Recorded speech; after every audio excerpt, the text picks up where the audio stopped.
Hello everybody, hope you're all doing well. Welcome to the Engineer Mix React video series. I'm Madam Steel, your host, and today we're going to be checking out a classic 90s rock track from the Red Hot Chili Peppers. This is Give It Away, and we are using some tools in my favorite software, Reaper, to expose little bits of these tracks. So we're using Brainworks BX Control so we can hear what's going on down the middle or just on the left, on the right. We're using Ozone 10, which just came out, to try and isolate little interesting things that are going on. And I've got Adapters Metric AB, which shows me lots of interesting numbers and squiggly things so that I can try and show you what's going on. This doesn't look like it's been absolutely slammed like a lot of modern stuff does. So without further ado, let's start from the start.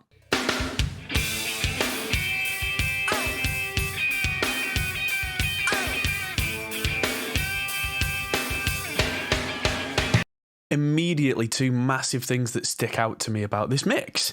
One is that snare sound. If I bring up just the middle of this track, it's not that big.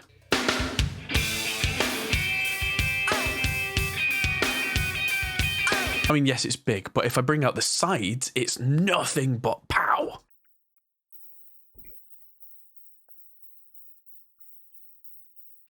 What I suspect has gone on here while they've been recording is, I know they recorded the drums for this in a really big room. I think they'll have had a pair of microphones just high up and kind of pointing out to the sides to pick up the snare sound, not from down the middle, so that it's a big stereo thing. And the other thing is that that guitar is on the right-hand side. Let's listen to just the left for a minute.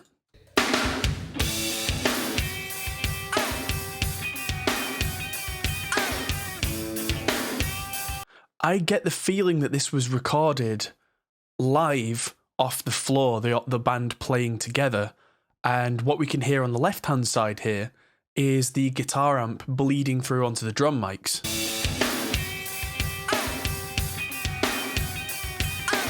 And then on the right-hand side, we've got the close microphone on the guitar amp, which is way louder and kind of closer sounding.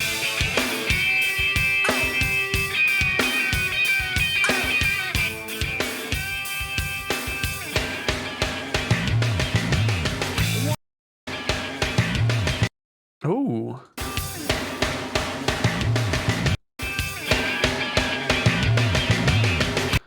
I think that, that must be Chad Smith shouting on it on the big drum fill. It might be Anthony Kiedis, who knows? It's somebody though going, oh, oh, oh. And then in comes the thundering bass right down the middle.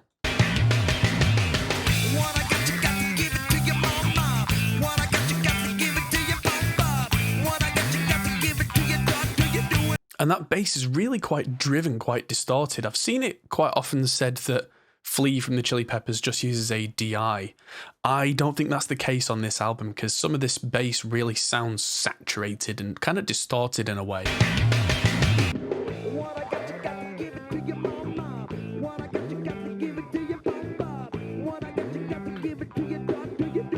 You can hear it there in that kind of 300-400 hertz range. There's that really kind of farty kind of sound. That's a very driven bass tone.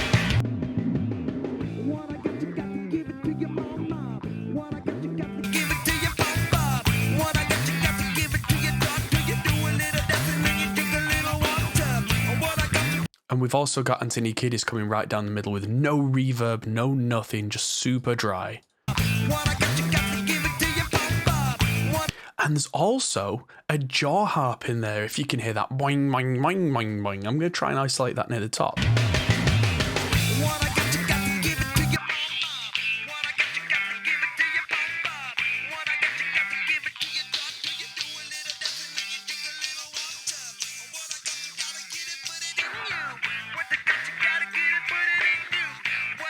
There you go. Can you hear it? That noing, noing, noing, noing, noing, noing.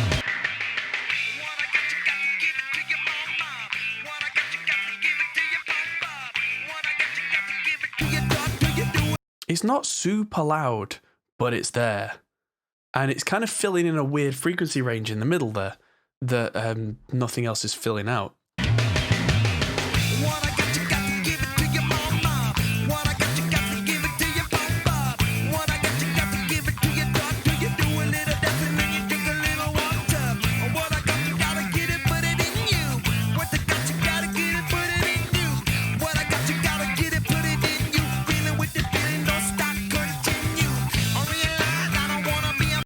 Probably quite necessary to this song, really, that little jaw harp, because if you take that away, the drums, as powerful as they are basically just ba da ba da. There's a little bit of groove in there, but it's basically back in black.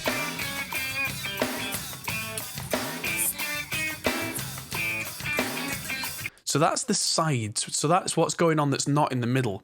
So we can hear loads of snare because Chad Smith typically smashes that snare anyway. So that's part of the dynamic there. I don't think that's a reverb or hardware or any sort of extra reverb. I think that genuinely is the room.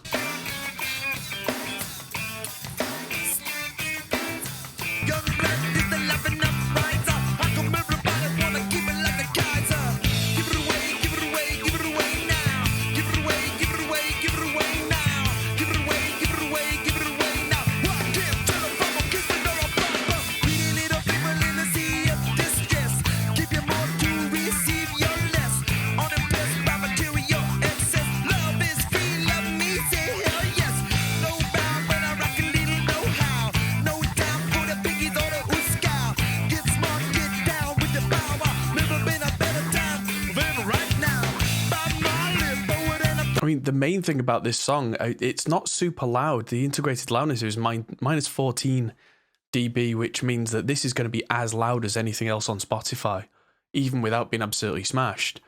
But the arrangement of the bass driving and the guitar kind of playing syncopated off, so it's bone, chicka, bone, chicka, bone, chicka. It really kind of fills its own space out, and then the vocals sit slightly higher up than the bass.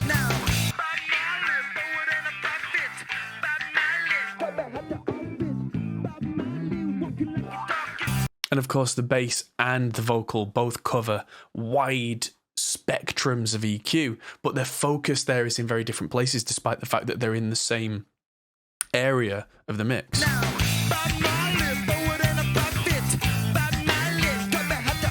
Interestingly, the snare does sit in between them in that kind of 1K region. But without the sides, without that big reverb, it kind of gets lost.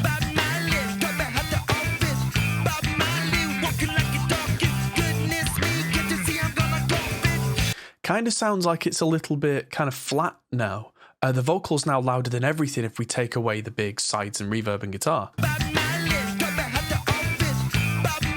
If we bring that back.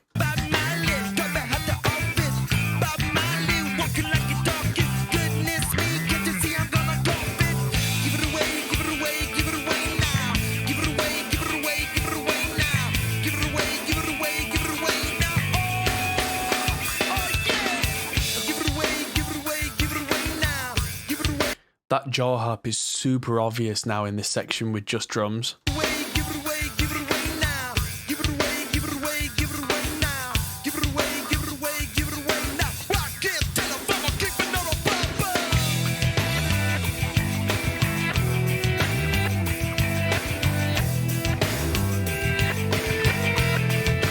And now we've got a reverse tape part, which so the guitar, what they would have done is taken the whole tape of the track and put it upside down on the player and recorded the solo forwards and then flipped the tape back.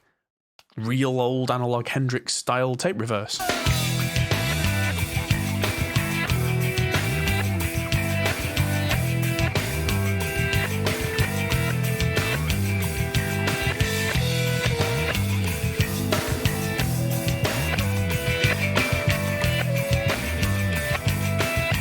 And I think it's been tracked over the top of just a bed track of just, what key is this in again?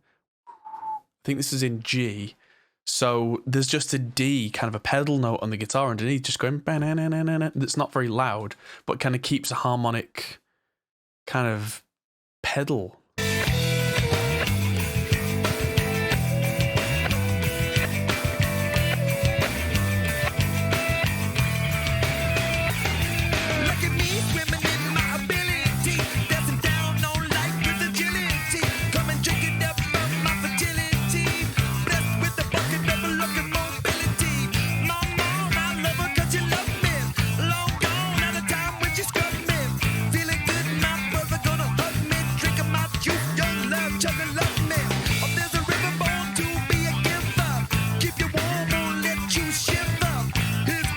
Interesting to me, the vocal's very tightly compressed. There's no low end in the vocal, really. It's been not overly processed, but really controlled and kept in one place. I think I saw a video of Anthony Kiedis using an SM7 microphone and basically shouting this into the SM7, which is why there's no background reverb as such on it.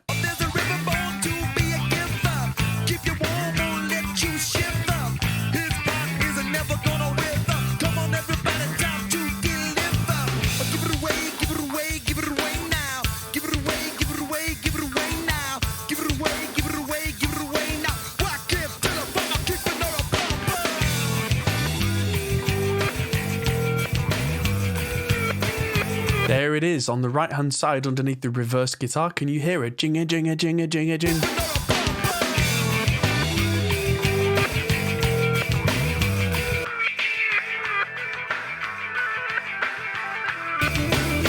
Just, yeah, underneath that reverse guitar, there is another guitar that's probably the one that was live on the floor because he knew he was going to record the backward dub thing over the top.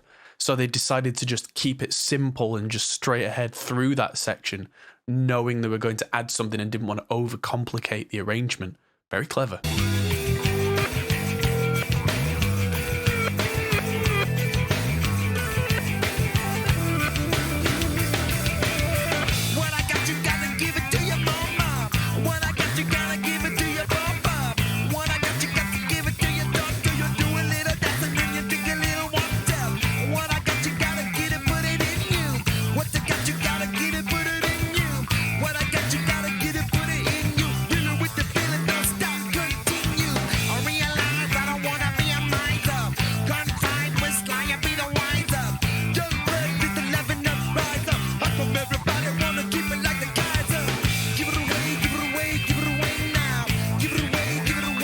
It's interesting at this point looking at the stereo image meter.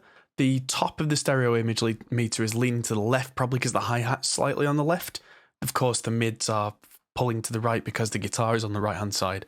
But generally, when we listen to this on the radio or the car stereo, whatever, that doesn't bother us. I think people get too wrapped up in everything being perfectly balanced. It doesn't have to be.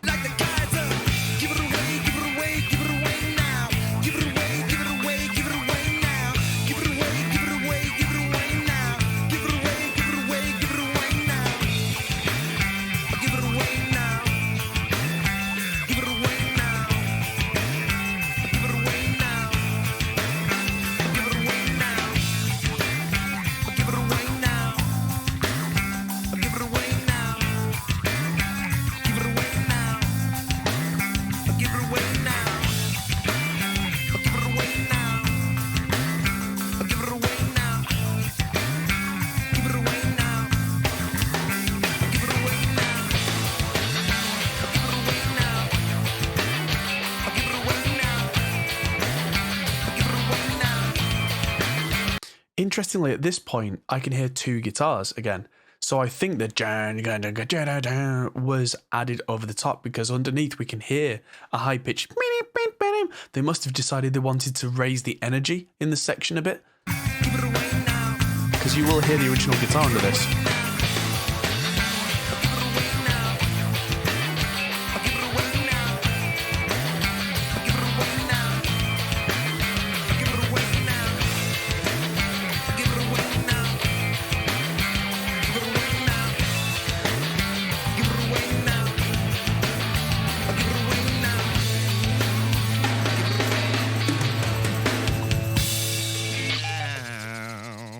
Not the only time John Frusciante's done that. In songs like Danny California, we hear kind of stacks of guitars at certain sections. Interestingly, the extra guitar that came in there was on the same side, the right-hand side, as the other guitar. So it's as if they'd said, right, this is your space as the guitarist, rather than doubling it for the extra section to make it even sound bigger. Because maybe that was covering the reverb on the drums. Maybe that was kind of a thing they wanted to keep. And then that final fill from the drums is, I think, the only time in the song we hear toms being hit really hard. And we can really hear on the room reverb how much they come out there. So that's how I can tell as well that the room reverb isn't an effect that's been added. Because if I play the sides on their own,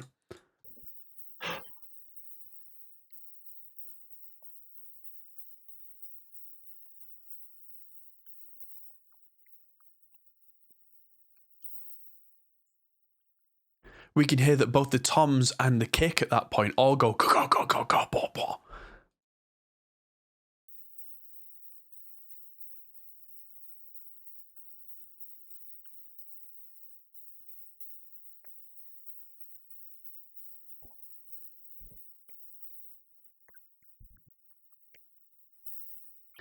There is more blah blah on the kick drum at the end, so I wonder if just for that last bit, the mix engineer has pushed the faders up on that big room just from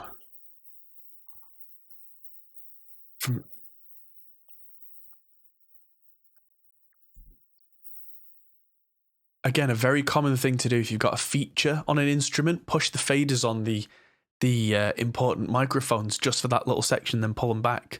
Very common before desk automation was a big thing.